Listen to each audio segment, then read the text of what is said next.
Hey, welcome to day 4 of Vlogmas. We have covered your dashboard, we've set up your contacts, and now we're building your first pipeline. This is where things get a little visual. This is where you can actually see your business. So today we're building the buyer journey pipeline.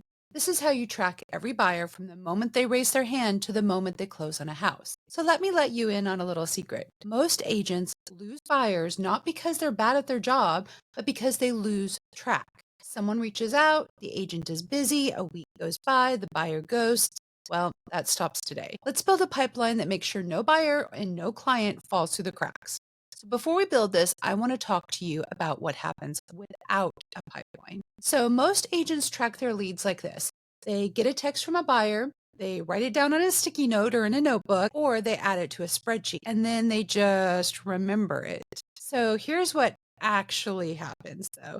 They follow up once, maybe twice, and then they get busy with another client or another thing that falls on their desk. A week goes by, 2 weeks, the buyer moves on, call another agent. The agent didn't mean to drop them, they just kind of forgot or got busy or life got busy. That ends today. Let me show you what the buyer journey pipeline looks like. And tomorrow, we're going to go through the seller journey. So let's hop on over to Touchstone. So in a pipeline, instead of trying to remember where everyone is in your process, you're actually going to see it. Every buyer is a card and every card is in a stage, and you can see exactly who needs your attention right now. So you can find out who just came in, but you haven't qualified yet, who is qualified but hasn't scheduled that showing yet, or who saw houses but hasn't made an offer yet, or maybe who's under contract but you still need to check in on. It's all visual, it's all organized, nothing falls through the cracks. That is the power of a pipeline. Okay, so there are 5 stages that every buyer goes through, and this is completely customizable. Usually the first stage is a new lead, someone who has just raised their hand, they filled out a form, they texted you, they called, they DM'd you on Instagram, however they found you.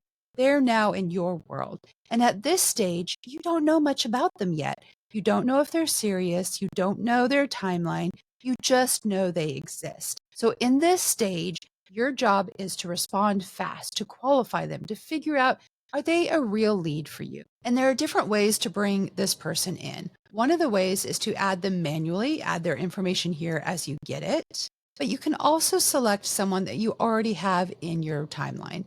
So if we go to Brown, we already have him in our contact list. So now we have added him. Okay, now you've talked to them, you know they're actually looking to buy, not just browsing. They have a timeline, they're pre-approved or they can get pre-approved, and you know their price range and what they're looking for. They're real, they're serious, they're worth your time. There's different ways that you can move them through your pipeline. The easiest way, of course, is that you've actually talked to them and now you're going to manually move them over. So what's your next job in this stage? Let's get them to a showing. Okay, say they've scheduled a showing or you've already shown them a house. This stage, they're comparing properties. They're thinking about neighborhoods. They're getting closer to making a decision. In this stage, you want to stay top of mind. You want to keep showing them houses. You want to help them narrow it down. So you've already qualified them. Maybe you've already had that initial consultation. Now we're looking at showings. And then the ultimate goal, right, is you have closed. We have closed it. They went under contract. They have finished that. Now they're closing. They bought the house. The deal is done. You got paid, but you're not done with them, right? They're now a past client. They're a referral source. They're someone that you stay in touch with.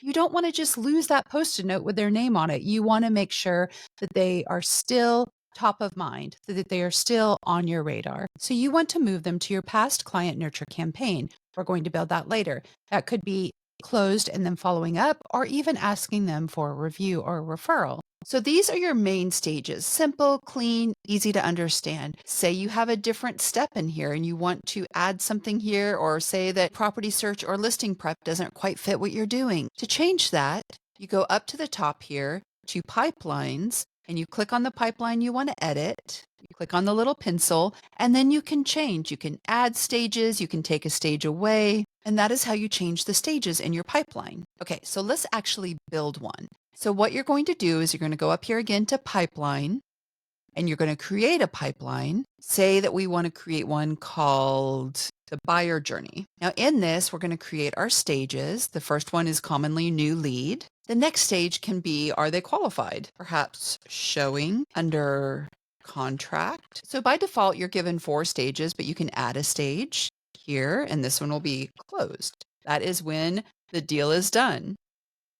There we go, 5 stages, clean pipeline.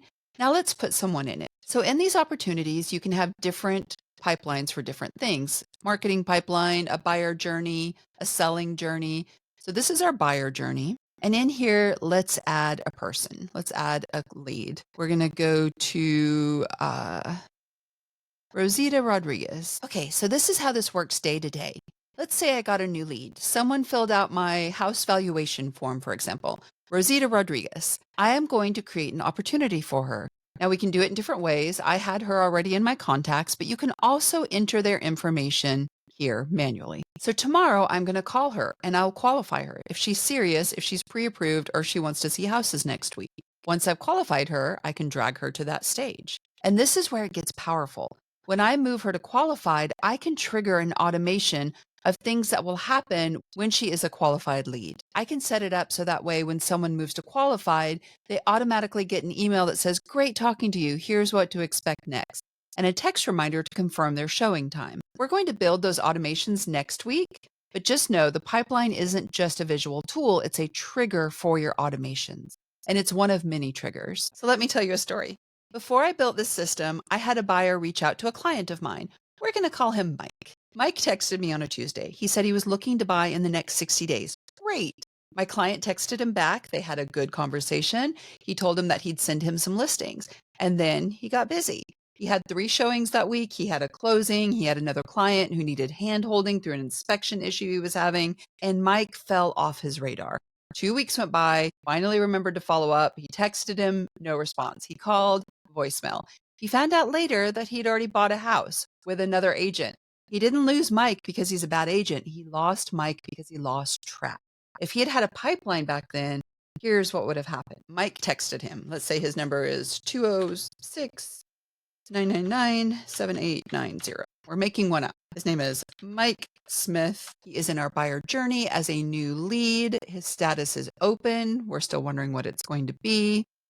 You can, if you've got multiple people in your group, you can assign it to different people and we'll create him.